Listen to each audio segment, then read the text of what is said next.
नमो हरिहंताणं नमो सिद्धाणं नमो आयरियाणं नमो उवज्जायाणं नमो लोये सवसाहूणं तीन भुवन में सार वीतराग विज्ञानता शिव स्वरूप शिव का नमः त्रियोग संहारिके।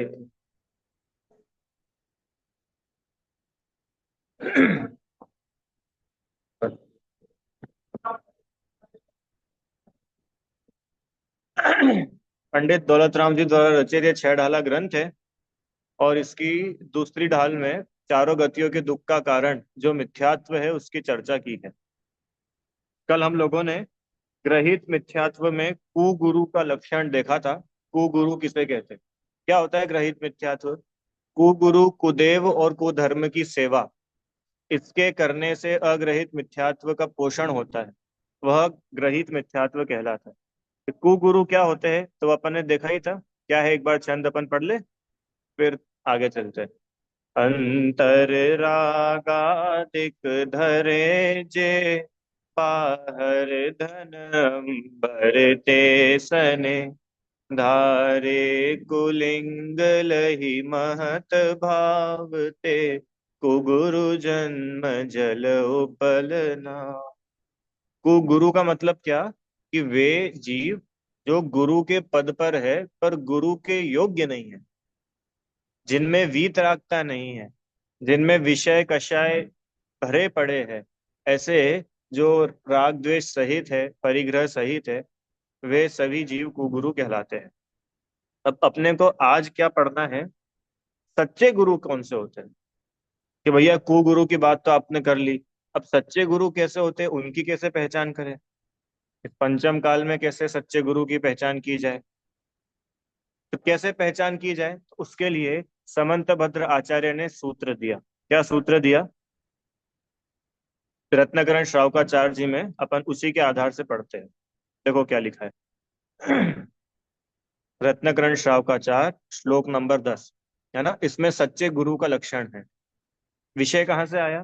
कि विषय यहाँ से आया कि देव शास्त्र गुरु की श्रद्धा वो सम्यक दर्शन है। तो देव कौन होते हैं, शास्त्र क्या होते हैं और गुरु क्या होते हैं, कि फिर उन्होंने एक एक करके बताया। तो अभी देव और शास्त्र को स्किप करके सीधे गुरु पे आते हैं कि सच्चा गुरु कैसा होता है, उसको कहने वाला श्लोक कह रहे हैं, बता है। ठीक है, चलो दिख रहा है क्लियर ना? विषयाशा वशातीतो निरारंभो परिग्रह, ज्ञान ध्यान तपो रक्त, तपस्वी स प्रशस्यते। ये गुरु का लक्षण है। क्या? विषयाशा वशातीतो निरारंभो अपरिग्रह। एक एक करके समझते हैं। विषय आशा, विषय मतलब पांच इंद्रिय के विषय है। अच्छा सुनना, अच्छा देखना, अच्छा सूंघना, चखना, ये सब पांच इंद्रिय के विषय। इन पांच इंद्रियों की जो विषय की आशा है, विषयों की इच्छा है, आशा मतलब इच्छा, पांच इंद्रिय के विषयों की इच्छा के वश नहीं है, अतीत, वश अतीतो, मतलब पांच इंद्रिय के विषयों की इच्छा के वश जो नहीं है। पहला लक्षण क्या बोला? जो पांच इंद्रिय के विषयों की इच्छा जिनके नहीं है। इधर से देखिए तो दौलत राम जी ने क्या लिखा? जो रागादिक, अंतर रागादिक दहेजे, वो ये जिनके अंतरंग में राग आदि होंगे उनको विषयों की इच्छा होगी, और जिनके अंतरंग में राग आदि नहीं होंगे उनके विषयों की इच्छा नहीं होगी। तो सबसे पहली बात क्या बताई? कि जिनके अंतरंग में विषयों के प्रति कोई इच्छा नहीं है, कोई राग द्वेष ही नहीं है, जो सच्चे गुरु होते हैं ना, सच्चे गुरु मुनिराज, उनको मालूम कोई चीज की इच्छा नहीं होती। अच्छा आहार मिल जाएगा, ठीक है। बुरा आहार मिलेगा, ठीक है। मच्छर मिल गए, ठीक है। अच्छा मौसम मिल गया, ठीक है। विहार करते करते गटर आ गया, ठीक है। खुशबू आ गई, ठीक है। मतलब पांचों इंद्रिय के विषयों की कोई इच्छाएं जिनके नहीं बची, वे है सच्चे गुरु। पहला लक्षण। दूसरा, निरारंभो, वे आरंभ नहीं करते हैं। आरंभ मतलब हिंसा के कार्य। ऐसे कार्य जिनके करने में हिंसा होती है उसको बोलते हैं आरंभ। जो मुनिराज होते हैं, अभी मुनिराज शब्द भी नहीं बोल रहे अपन, तो बोल रहे सच्चा गुरु, क्योंकि अभी कुगुरु की बात आई थी। तब सच्चे गुरु कैसे होते हैं? कि जो पांच इंद्रिय के विषयों के वश नहीं होते। दूसरा, जो निरारंभी होते हैं। निरारंभी मतलब जिनके जीवन में कोई प्रकार, किसी प्रकार की हिंसा नहीं पाई जाती, हिंसा नहीं होती है। और जिनके जीवन में हिंसा है, माने वे सच्चे गुरु नहीं। समझ में आ रहा है आपको? ये बहुत सीधा सीधा लक्षण है गुरु की पहचान करने का। अभी एक प्रश्न सब लोगों को होता है कि भैया हम कौन होते हैं गुरु की पहचान करने वाले? क्यों? गुरु गुरु है और अपन अपन है। क्यों अपन बड़े कि गुरु बड़े, बताओ आप लोग। हाँ, गुरु बड़े ऑब्वियसली। अपन लोग तो बड़े हैं नहीं। तो अपने को किसने राइट दिया, अपने को किसने ऐसा अधिकार दिया कि हम गुरुओं को पहचाने? क्यों? ऐसा आपको क्वेश्चन आता है कि नहीं आता है? Who gave us the right? हमको ये अधिकार दिया किसने कि हम गुरुओं को पहचाने, हम गुरुओं के इन लक्षणों पे परीक्षा करें? कौन ने अपने को अधिकार दिया अंकल जी? अधिकार तो किसी ने नहीं दिया। फिर, कि नहीं दिया है अधिकार? किसने दिया? गुरुओं ने ही अधिकार दिया है। अगर समंत भद्र आचार्य चाहते तो नहीं लिखते ना गुरु का स्वरूप। उन्होंने लिखा। क्यों लिखा? कि भाई जब तक आप सच्चे गुरु का स्वरूप नहीं समझोगे, चाहे किसी को गुरु मान लोगे, और अगर चाहे किसी को गुरु मान बैठोगे, तो आप संसार से पार नहीं हो पाओगे। अरे गुरु तो वे होते हैं जो हमें संसार से पार लगा दे। वे होते हैं गुरु जो खुद भी मोक्ष मार्ग में चल रहे हैं और जो उनकी शरण ले। हाँ, वे स्वयं मोक्ष मार्ग में चल रहे और जो गुरु की शरण ले वो खुद तिर जाता है। गुरु तारणहारे है। तो हम क्यों नहीं पहचान करें? हम चाहे किसी का हाथ पकड़ के चले जाएंगे क्या? अरे हम जिनका हाथ पकड़ रहे हैं, तो हम ये देखेंगे तो सही ना कि वास्तव में ये हाथ पकड़ने लायक है कि नहीं है, कि चाहे किसी को गुरु मान के। अंकल जी, तो पहले तो कुगुरु का लक्षण बता कि भैया ये लक्षण जिसमें है वो सच्चे गुरु तो नहीं होते। तो फिर प्रश्न आता है कि भैया फिर सच्चे गुरु होते कौन है? हमको किनकी शरण में जाना है? अपन लोग रोज बोलते हैं ना, साहू शरणम पवज्जामि, बोलते कि नहीं बोलते चत्तारी मंगल पाठ में? तो साधुओं की शरण में मैं जाता हूँ, तो कौन होते साधु? उनका क्या स्वरूप है? हम कैसे पहचानेंगे उनको? तो ये इनकी पहचान के चिन्ह बताए कि जो पांच इंद्री की विषयों की इच्छा जिनके नहीं। मेरी भावना याद आ रही है? विषयों की आशा नहीं जिनके, साम्य भाव धन रखते हैं। और यहाँ तो लिख रहे हुए अपरिग्रही है। क्यों? देखो यहाँ पहला लाइन लिख रही है, विषय, जूम कर देता हूँ थोड़ा, देखो क्या लिखा है। विषय आशा वशातीतो, विषयों की आशा के वश नहीं है। दूसरा, निरारंभो, कोई आरंभ नहीं है। आरंभ मतलब इनके जीवन में हिंसा नहीं पाई जाती। अगर उनके जीवन में हिंसा पाई जा रही है, उनके क्रियाओं में दिख रहा है कि यार ये तो कितनी हिंसा कर रहे हैं, इसका मतलब वो जीव गुरु नहीं हो सकता। आपको बताए, गुरु स्वयं तो हिंसा करते नहीं है और किसी को कहते भी नहीं है कि तुम हिंसा करो। स्वयं तो हिंसा करेंगे नहीं, ये तो पक्की बात है। पर गुरु किसी को हिंसा करने का उपदेश भी नहीं देते। क्या? गुरु कभी ऐसा उपदेश नहीं देते कि तुम लोगों ने हाथ में चूड़ियां नहीं पहनी है, उठाओ तलवार और निकल पड़ो। ऐसा स्वरूप नहीं है गुरु का। अरे गुरु तो निरारंभी है। अरे प्राणी मात्र के प्रति उनको दया है। इसलिए वहां पे लिखा कि भैया उनको ना किसी के प्रति गुस्सा है, ना किसी की चाहत है। जब राग द्वेष है ही नहीं तो काय को हिंसा का उपदेश देंगे? तो वे हिंसा नहीं करते। और बाद में लिखा अपरिग्रह, माने परिग्रह रहित होते हैं। परिग्रह क्या होता है? सामान, ये जितना सामान अपने को दिखता है ना, कपड़े, घर, मकान, गाड़ी, बैग, ये सब परिग्रह। तो ये तो हुआ बाहर वाला परिग्रह जो आंखों से दिखता है। अंतरंग परिग्रह भी होता है। अंतरंग परिग्रह मतलब कषाय, राग द्वेष, क्रोध, मिथ्यात्व, ये सारे भाव जो आत्मा में है पर आत्मा को शोभा नहीं देते। तो मुनिराज इन सब से रहित है। अंकल जी, महाराज जी पैसे रखते कि नहीं रखते? थोड़ा बहुत तो रख देते होंगे, कोई भक्त उनके पास आए तो फिर निकाल के दे देवे। क्यों मुनिराज के पास पैसे? कि प्रश्न कि भाई पैसे रखेंगे कहाँ? उनके पास तो दो ही चीजें हैं, एक पिच्ची और एक कमंडल। तो वो कमंडल में रख सकते हैं, क्यों? कमंडल में रख सकते हैं क्या महाराज जी? कुछ भी नहीं रखते अपने पास, धन के नाम पर कुछ भी नहीं रखते। और मेरी भावना में क्या बोला? साम्य भाव धन रखते हैं। कि नहीं नहीं, धन रखते हैं। भैया कौन सा धन है महाराज जी के पास? समता का धन है। समता है उनके पास। समझ में आया? दो बातें। पांच इंद्री के विषयों की आशा नहीं है, वे सच्चे गुरु। दूसरे, जिनके कोई हिंसा नहीं है, कोई पाप नहीं है और परिग्रह नहीं। देखो, हिंसा है सबसे पहले नंबर का पाप, और परिग्रह है पांचवें नंबर का पाप। तो पहला बता दिया और पांचवा बता दिया, मतलब बीच के सारे आप समझ लेना। समझ में आया ना? जैसे सबसे पहले नंबर का बता दिया, सबसे आखिरी नंबर का बता दिया, अब क्या मतलब इसका? क्या बीच के जो झूठ है, चोरी है, कुशील है, ये अब समझ लेना।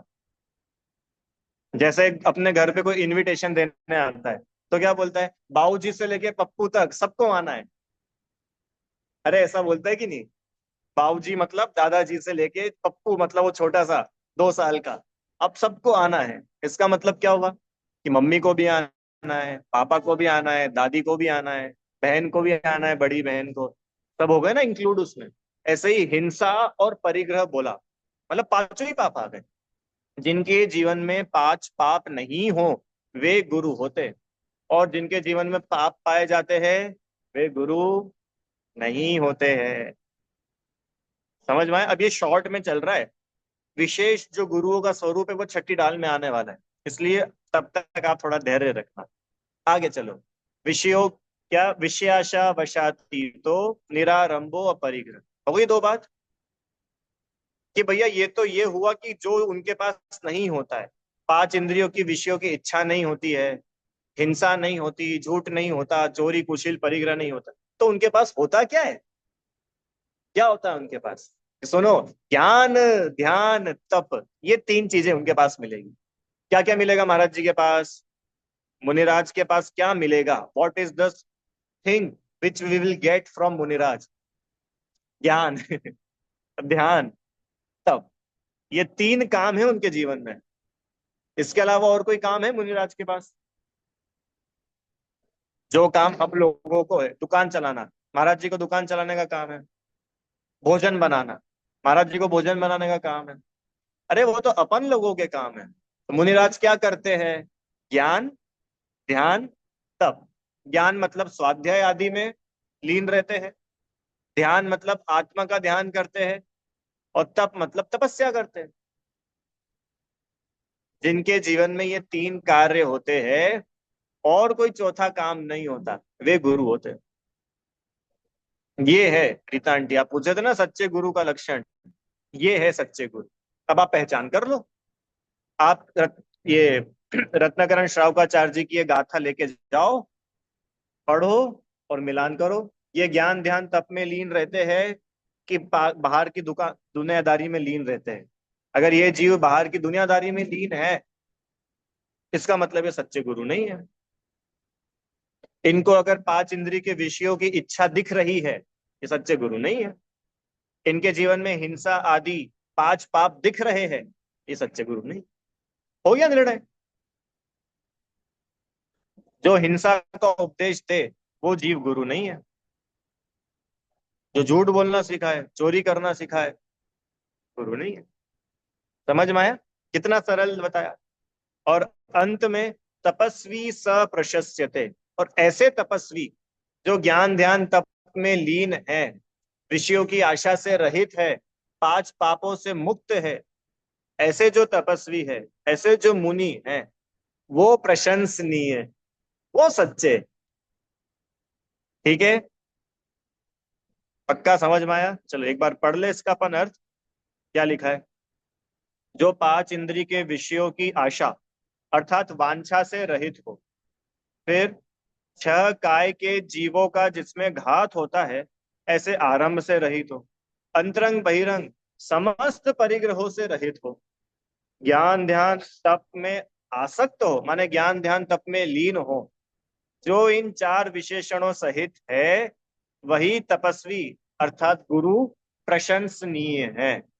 इनके अलावा गुरु का और कोई लक्षण नहीं। समझ में आया? क्या क्या लक्षण है? विषयों की आशा नहीं जिनके, फिर हिंसा आदि पाप नहीं जिनके, दो, मतलब हिंसा आदि में दोनों गलत, आरंभ और परिग्रह से तीन हो गए, और चौथा ज्ञान ध्यान तप में लीन। ये चार बातें जिसमें हैं, वो सच्चे गुरु। सुनो, अगर हमको भी मुनि बनना है तो हमारे अंदर भी ये चार बातें होनी चाहिए। यूं नहीं कि भैया बस कपड़े उतार दिए, पिच्ची ले ली, कमंडल ले लिया, अब हम महाराज जी बन गए। अरे अभी तो आप बाहर से दिखने वाले मुनि बने, कपड़े तो उतार दिए, अंदर की कषाय उतारी की नहीं, रीता आंटी? घर तो छोड़ दिया, पर परिग्रह का भाव छोड़ा कि नहीं? पता चला कि यहाँ तो हमने 5 जनों की फैमिली थी, उसको छोड़ा, और अब पूरे समाज को अपनी फैमिली बना लिया। अगर ऐसा किया तो हम अपरिग्रही नहीं हो पाए, क्योंकि अपरिग्रही मतलब किसी प्रकार का परिग्रह नहीं। समझ में आया क्या? इतना तक है, जब मुनिराज होते ना, आचार्य आदि होते, बहुत बड़ा संघ भी होता है, वे आचार्य भी अपनी समाधि के समय संघ का भी त्याग कर देते, अपने आचार्य पद का भी त्याग कर देते। क्यों? कि अब हमको ये जिम्मेदारी भी नहीं चाहिए, ये विकल्प भी नहीं चाहिए। इतने उत्कृष्ट होता है मुनि जीवन। समझ में आया? चलो अच्छा, मुझे अब एक बात बताइए कि जब मुनिराज 5 इंद्रिय के विषयों की आशा से रहित है और परिग्रह नहीं रखते हैं, तो वे स्वयं तो परिग्रह नहीं रखते हैं, पर किसी को परिग्रह कैसे बढ़े, ये शिक्षा तो दे सकते कि नहीं दे सकते? क्यों? करोड़पति कैसे बने, ऐसे शिक्षा नहीं देंगे महाराज जी? क्यों? जैसे जिस प्रकार मुनिराज हिंसा की शिक्षा नहीं देते हैं ना, झूठ बोलने की शिक्षा नहीं देते हैं, चोरी कुशील की शिक्षा नहीं देते हैं, ऐसे ही परिग्रह भी पाप है। तो वे मुनिराज, वे साधु क्या अपने शिष्यों को, अपने भक्तों को पाप से छुड़ाएंगे कि पाप में लगाएंगे? आप क्या उम्मीद करते हो? आप किसी गुरु के पास जा रहे हो, तो आपकी क्या उम्मीद है मुनिराज से? क्या वे आपके पाप छुड़ाए कि वो आपको पापों में लगाए? छुड़ाए? पक्का? आप में से कोई ऐसा तो नहीं है कि मुनिराज के पास जाए और उसकी उम्मीद क्या है महाराज जी से? महाराज जी मेरे को पाप में लगा दो, बहुत पुण्य कर लिया है, अब थोड़ा पाप आप करवा दो। ऐसा कोई सोचता है क्या? कोई नहीं सोचता। इसका मतलब मुनिराज वे जो हमें पापों से छुड़ाए। तो परिग्रह भी एक पाप है कि नहीं? 5 पापों में परिग्रह एक पाप है कि नहीं? दुकान धंधा दौलत, ये सब परिग्रह है कि नहीं है? तो मुनिराज इन सबको बढ़ाने का उपदेश देंगे कि इनको घटाने का उपदेश देंगे? बोलो। मुनिराज के उपदेश से हमें ये सब चीजें बढ़ाना, ये सीखेंगे कि कैसे ये सब चीजें घटाए, ये सीखेंगे। घटाना ही सीखेंगे ऑब्वियसली। मुनि तो वे है, गुरु तो वे है जो स्वयं 5 पाप से मुक्त है, और उपदेश भी 5 पापों को छोड़ने का देते। समझ में आया? तो किसी भी मुनिराज के पास भूल करके भी इस अपेक्षा से कभी नहीं जाना, क्या आंटी जी, कि महाराज जी हमारी दुकान नहीं चल रही है, कुछ बता दो जिससे दुकान चलने लग जाए, कोई मंत्र बता दो जिससे दुकान चलने लग जाए। हाँ? कभी नहीं। ये मुनिराज के काम ही नहीं है। मैंने उस दिन बताया था ना, मुनिराज है, और मुनिराज कोई मान उदाहरण, हाँ असली बात नहीं है, एग्जाम्पल। मान के चलो विहार चल रहा है, और कोई व्यक्ति आ जाए, महाराज जी हमारी दुकान है, थोड़ा आशीर्वाद दे दो। ठीक है, बोल दिया किसी ने। अब मुझे बताओ, मुनिराज अगर वास्तव में आशीर्वाद दे दे तो क्या आशीर्वाद देंगे? कि बहुत बढ़िया, बहुत अच्छी बच्चे, बहुत बढ़िया बेटा, तुम बढ़िया दुकान चला रहे हो, और ऐसी दुकान चलाओ, खूब पैसे कमाओ, खूब हिंसा करो, खूब परिग्रह करो, ऐसा आशीर्वाद देंगे मुनिराज? मुनिराज तो क्या आशीर्वाद देंगे कि तुम्हारी दुकान जल्दी बंद हो जाए। ऐसी कैसी बात कर रहे हो भैया? हमने तो आपको आशीर्वाद देने बुलाया था, आप तो हाय दे के चले गए। क्यों? मुनिराज आपकी दुकान के बाहर से निकले और आपकी दुकान को देख के बोले आपकी दुकान जल्दी बंद हो जाए, ये हमारा आशीर्वाद है। तो आपका कैसा रिएक्शन होगा? ये असली आशीर्वाद है, सच्चा आशीर्वाद। दुकान बंद हो मतलब ये जो कमाने का भाव है ना, ये जो राग भाव है ना, ये राग भाव खत्म हो और तुम भी हमारे साथ आ जाओ।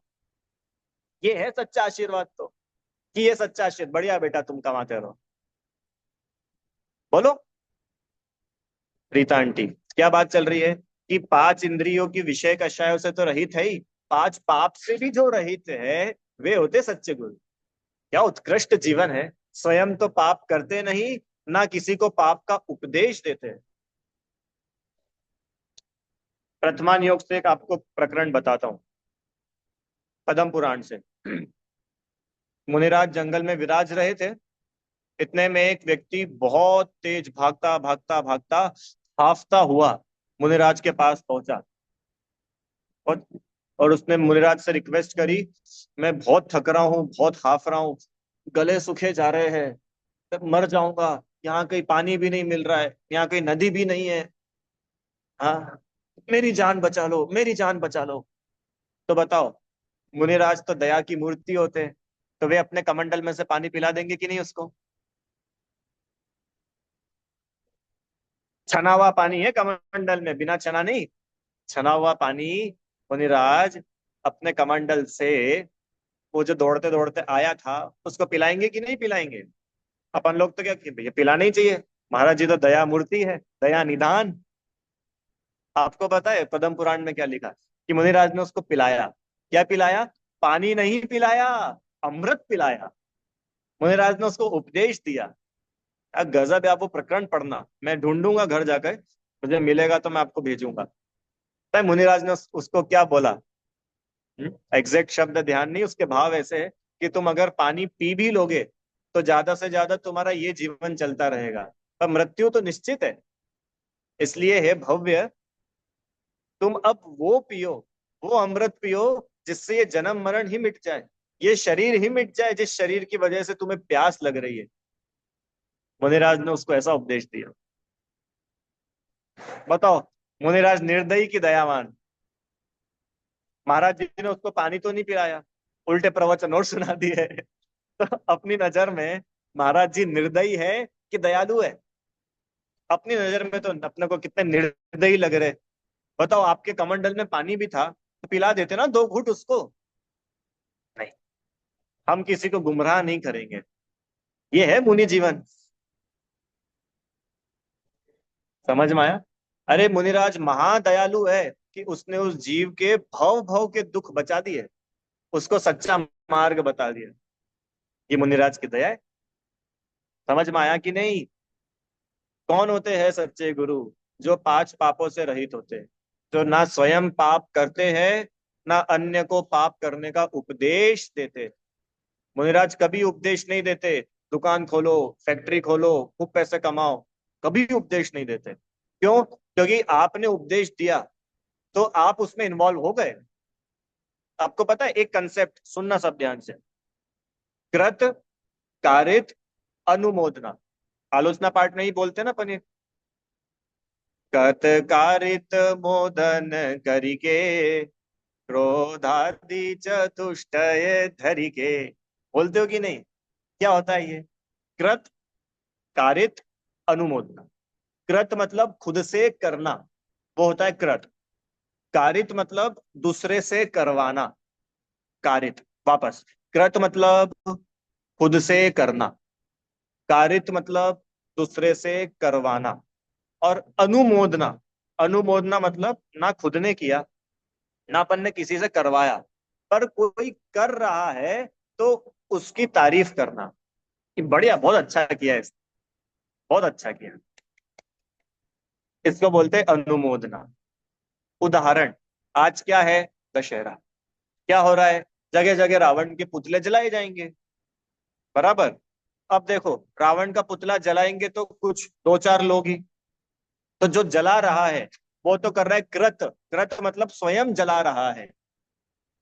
कारित, कारित मतलब जो ऑर्गेनाइजर है, जिसने वो कार्यक्रम ऑर्गेनाइज किया, आयोजक लोग हैं जिन्होंने रावण बनाया, आयोजन रखा, ये सब कार्य किन्होंने करा तो नहीं, पर करा रहे हैं।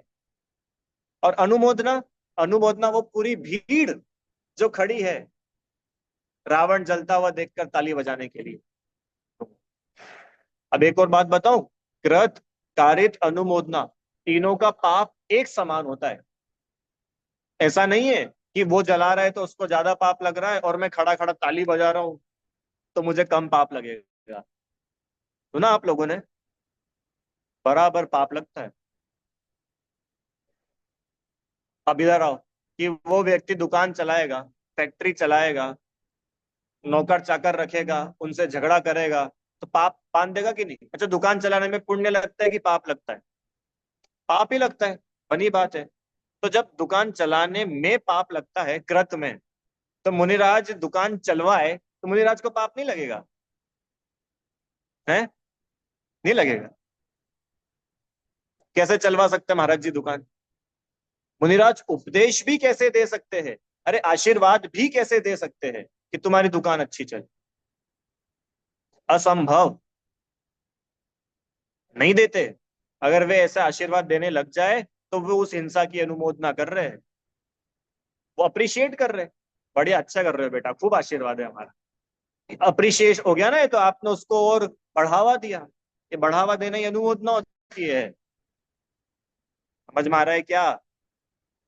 इसको बोलते हैं अनुमोदना। कृत, कारित, अनुमोदना, खुद से करना, किसी दूसरे से कराना, या कोई कर रहा है तो उसको अप्रिशिएट करना। बढ़िया, बहुत अच्छा किया। हम बहुत समय से चाह रहे थे, चलो अच्छा हो गया। एक और उदाहरण दूं क्या? बारिश का समय होता है, बहुत मच्छर हो जाते, तो क्या होता है, नगर निगम की एक गाड़ी आती है और करके धुआं उड़ाती है और सारे मच्छर मर जाते। होता है कि नहीं आप लोगों के वहां ऐसा? है ना? अब देखो, जो व्यक्ति आ करके गाड़ी चला रहा है और वो धुआं उड़ा रहा है, वो तो कर रहा है कृत, खुद से कर रहा है। और जो नगर निगम के अधिकारी जो उसको ऑर्डर दे रहे हैं, आज तुमको इस वार्ड में जाना है, आज इस क्षेत्र में जाना है, ये कर रहे कारित। कारित मतलब वो खुद तो नहीं जा जाके मार रहे, वो ऑर्डर दे रहे हैं, करवा रहे हैं। और तीसरा अनुमोदना, अनुमोदना मतलब जो घर में बैठे लोग हैं सारे कॉलोनी के, बड़े अच्छा हुआ, बहुत परेशान हो रहे थे आजकल तो, चिकनगुनिया, डेंगू, मलेरिया, क्या क्या बीमारियां हो रही है, अच्छा है सब मर गए। ये हुई अनुमोदना। फ्री फोकट का पाप, फ्री फोकट का पाप। समझ में आया? ऐसी कृतकारित अनुमोदना अपन बिल्कुल नहीं करना, कभी नहीं करना। चाहे वो रावण दहन हो, चाहे नवरात्रि हो, अभी कुदेव का स्वरूप आने वाला है, लोग माताओं को पूजने लग जाते हैं, बताओ। अरे उनमें पूज्यता का कोई लक्षण तो हो। किस आधार पर आप उनकी पूजा कर रहे हो? किस आधार पर पूजा कर रहे हो? जो देवी देवताओं की पूजा करते हैं, क्यों करते हो पूजा, मालूम है आपको? रुचि आंटी, अच्छा मुझे बताओ, पूजा अपने से बड़े की जाती है कि अपने से छोटे की जाती है? तो बड़े उनकी करेंगे ना। ये जो स्वर्ग में जितने देवी देवता है, पहली बात तो जितनों की आज दुनिया पूजा कर रही है, इनमें से तो अधिकतर तो इमेजिनरी है, काल्पनिक। ये असली में एग्जिस्ट ही नहीं करते हैं। और जो कदाचित एग्जिस्ट करते भी है, वे भी पूज्य नहीं है। कल पढ़ने वाले अपन पूरा विषय, परसों सोमवार को। इसके लिए भैया, ये अपने को ज्ञान मिला, इसका थोड़ा उपयोग करो। नहीं तो मालूम क्या होगा, कि मिला तो है अपने को, उपयोग अपन कर नहीं रहे, तो क्या होगा, कि अब नहीं मिलेगा। सीधी सी बात है। अभी अपने को पांच इंद्रियां मिली, यह मन मिला, सोचने समझने की शक्ति मिली, बराबर। और अगर अपन इसका यूज नहीं करेंगे तो व्हाट विल हैपन, क्या होने वाला है, कि अब ये आपको नहीं मिलने वाला। अब आप नेक्स्ट लाइफ में भूल जाओ कि आप पांच इंद्रिय बनोगे, सैनी बनोगे। इसका मतलब क्या निकला पता है?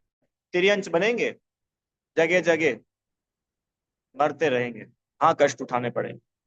इसके लिए ये जो बुद्धि मिली है, इसका अपन व्यवस्थित उपयोग करें, सच्चा वस्तु स्वरूप समझे।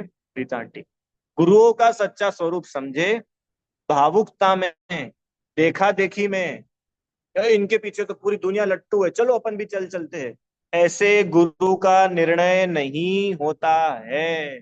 बिल्कुल नहीं होता है। क्या बोला? क्यों? अच्छा बताओ। अभी वैसे इसमें आता है, काय में आएगा? सच्चे गुरु कौन, इसमें ही तो है, रुको आपको बता ही देते हैं ना, 1 मिनट, शायद इसमें होगा। हाँ, ये रहा। बोलो भाई। अब आप लोग बताओ, ये सामने लिखा है आपके, सच्चे गुरु कौन है? जो 10-10 उपवास करे, ऐसी बड़ी बड़ी तपस्या करे, क्या वो गुरु है? हाँ कि ना? है? इसका मतलब जो 10-10 उपवास नहीं करे, वो गुरु नहीं है? वो भी है। गुरु की पहचान ऐसा नहीं है कि जो जित उपवास से नहीं है, ये बता रहे हैं कि ऐसा नहीं है कि जो ज्यादा ज्यादा उपवास कर ले ये तो भैया गुरु होंगे ही। जगत में कितने जीव ऐसे भी दिखते हैं, तो वो उपवास कर लेते हैं, भूखे रह लेते हैं, इससे ये नहीं निश्चय हो जाता कि वो गुरु है। अच्छा, जो वस्त्र सहित हो, क्या वो गुरु है? जो कपड़ों के साथ में हो, क्या वो गुरु हो सकता है? फॉल्स। आगे, जो गंडा ताबीज देते हैं, वो तो गुरु है कि नहीं? है? अमावस की रात, पीपल के पेड़ के नीचे क्यों? क्या क्या क्या लिखा रहता है, जगह जगह लिखा रहता है ना। किसी ने आपको बांध दिया हो, किसी को वशीकरण, ये और वो, वश में करो, अपने उससे बदला लो, घर बैठे बैठे अपने बैरी से बदला लो, बंगाली बाबा। तो वो बंगाली बाबा गुरु है कि नहीं है?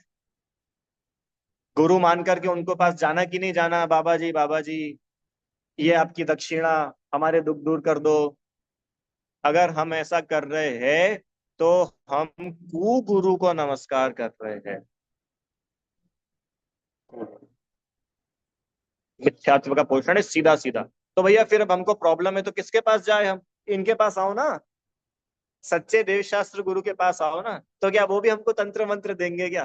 कि नहीं, वो तंत्र मंत्र नहीं देंगे, वो आपको सच्चा समाधान देंगे।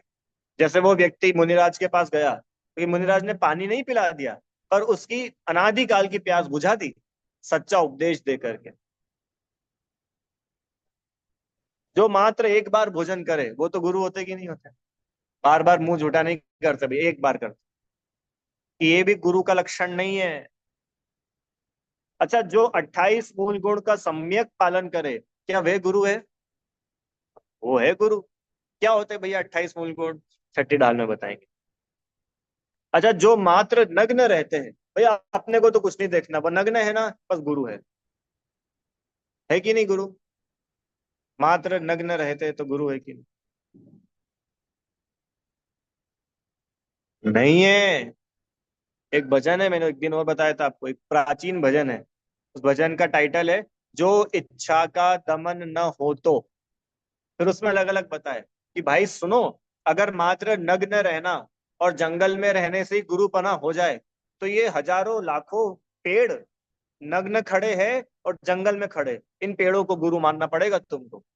ये नग्न भी है, जंगल में है, मान लो कि गुरु। अगर भूखे रहने से ही उपवास हो जाए, तो नरकों में भोजन नहीं मिलता, सबको तपस्या बोलो। ऐसा नहीं होता। अच्छा, जिनसे हम जैन शिक्षा ग्रहण करते हैं, क्या वे हमारे गुरु है? जिनसे आप जैन बाहर दुनियादारी की बातें नहीं, science physics chemistry biology, CA tax, doctor, इन पढ़ाई की बात नहीं चल रही है। पर जिनसे हम जैन शास्त्रों की पढ़ाई करते हैं, क्या वे हमारे गुरु है कि नहीं? यस और नो? नहीं? पक्का? बताओ आंटी। हमारे नहीं है। यहाँ जिन गुरु की बात चल रही है वे गुरु तो नग्न दिगंबर मुनिराज ही होते हैं। इनके अलावा और कोई कोई नहीं, किसी को स्थान ही नहीं है। चाहे वो कितनी आपको धर्म की, ठीक है, अच्छी बात है, सम्माननीय है, उनकी हम विनय करते हैं, पर वो गुरु पने पूजने योग्य नहीं है। ये बात अभी गुरु की चल रही है, तो हम गुरु तो किसको मानेंगे?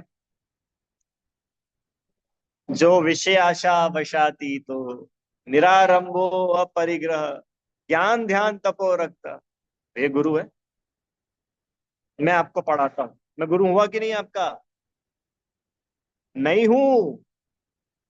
क्यों नहीं हूं? क्योंकि ना मैं विषयों की आशा से रहित हूं, ना मैं पांच पापों से रहित हूं, ना मैं ज्ञान ध्यान तप में लीन रहता हूँ। मेरे में गुरु बनने के लक्षण ही नहीं है। मैं कैसे गुरु हो जाऊंगा? फिर भी मैं बोलूँ कि नहीं, देखो रीता आंटी, मैं आपको 5 साल से पढ़ा रहा हूँ, अब से मैं आपका गुरु हूँ। हर गुरु पूर्णिमा को आपको हमारे पास आना पड़ेगा आशीर्वाद लेने के लिए। अगर कोई ऐसा करे तो वो जीव अज्ञानी है, और ऐसे अज्ञानियों की जो शरण लेगा वो संसार में डूबेगा।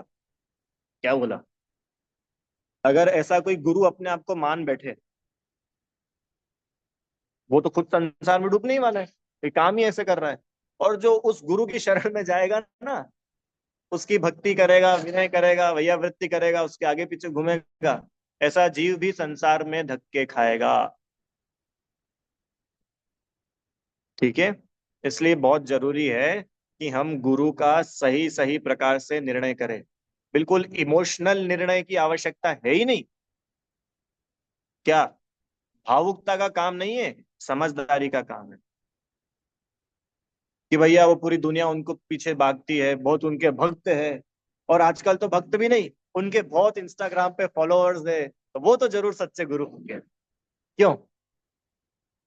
कोई की अगर इंस्टाग्राम पे फॉलोअर्स हो 1 मिलियन, वो सच्चे गुरु है कि नहीं है? 1 मिलियन, 1 मिलियन मतलब 10 लाख। 10 लाख लोग जिनको फॉलो करते हो सोशल मीडिया पर, आजकल तो सोशल मीडिया का जमाना है, तो वो गुरु है कि नहीं है? बोलो।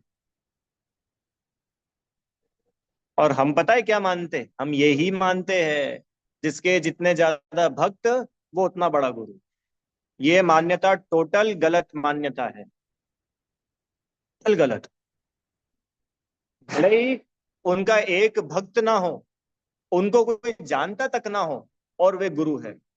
और भले ही पूरी दुनिया उनको जानती हो, तो भी वो गुरु ना हो, ऐसा भी संभव है। ठीक है। तो हम गुरुओं को पहचाने। कैसे पहचाने? इन लक्षणों से पहचाने। तभी वे, देखो, जब तक सच्चे गुरु को नहीं पहचानेंगे, तब तक वो गुरु अपने को संसार से तारने में हेल्पफुल भी नहीं होंगे, निमित्त भी नहीं होंगे। अच्छा, अपन लोगों को संसार से पार होना है कि नहीं होना है? होना है। तो कैसे होंगे? कि हम रोज भजन गाते, भगवान मेरी नैया उस पार लत, हो जाएंगे ऐसे पार। हम रोज गाते थे भजन, और पहले हम सुर में नहीं गाते थे, अब तो हम सुर में भी गाने लग गए। हो जाएंगे कि नहीं पार भजन गाने से? नहीं होंगे। सिर्फ भजन गाने से नहीं होगा, आपको भगवान को पहचानना पड़ेगा, आपको गुरु को पहचानना पड़ेगा, शास्त्र को पहचानना पड़ेगा, फिर उस पर अपना पूरा पूरा समर्पण करना पड़ेगा, तब फिर वो आपको तारेंगे। ऐसा नहीं कि मंगलवार को वहां भी चले जाते, शनिवार को वहां भी चले जाते, और शनिवार को अमावस्या पड़ जाए तब तो कहना ही क्या। इधर उधर जाते रहोगे तो कुछ नहीं होने वाला। ठीक है। इस प्रकार कि गुरु का सम्यक स्वरूप हम लोग समझे, और कुगुरु का भी सम्यक स्वरूप हम समझे, और निर्णय करें कौन हमारे लिए हित रूप है, तो अपना मिथ्यात्व छूटेगा और दुख छूटेंगे। ठीक है। इस प्रकार से कुगुरु का स्वरूप अपन ने पढ़ा है। अगली क्लास से, सोमवार से, कुदेव का स्वरूप पढ़ने वाले। ठीक है। अभी कोई प्रश्न है किसी का? आज कल परसों की क्लास में से तो आप लोग पूछ लो।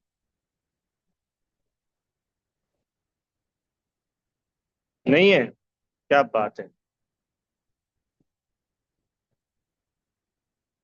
चलो, जिनवाणी स्तुति। हे जिनवाणी भारती, तो ही जपू दिन रैन, जो तेरी शरणा गए, सो पावे सुख चैन। जा वाणी के ज्ञान से तुझे लोकालो। सो वाणी मस्तक नमो सदा दे तुम दो।